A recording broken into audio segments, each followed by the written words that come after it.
ఈ కొండవీటి సీమలో అరవీర భయంకర రాసమాన సూర్య పరాక్రమంతో బతుకుతున్నాం. ఎదిరించిన వాడిని అర్థం తొలగించాం. కానీ ఒక అతి సామాన్య మనడు ఈ రోజు మన ముఠాన్ని ఎదిరించి చావు దెబ్బతీశాడు. ఫలితంగా జయశ్రీకంతుడు మనకు కాకుండా చేశాడు.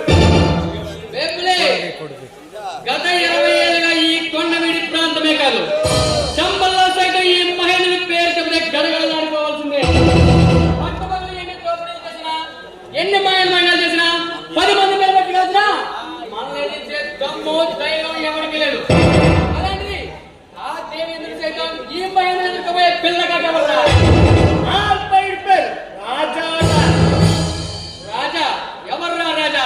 శత్రువు ఉన్నవాడు ఎవరైనా సరే బ్రతకడానికి వీల్లేదు. ఇసుకపై బ్రహ్మాస్త్రమా? ఈ బెబ్బిలి ఇంకా బతికే ఉన్నాడు బాబా. బెబ్బిలి? అవును బాబా, అవును. ఈ ముఠాలో ఈ ముఠా జీవనదించేసావు. ఈ పంచుబోటు ముఠాలో ఎవరైనా బెబ్బిలని పేరు పెట్టి బతికించావు.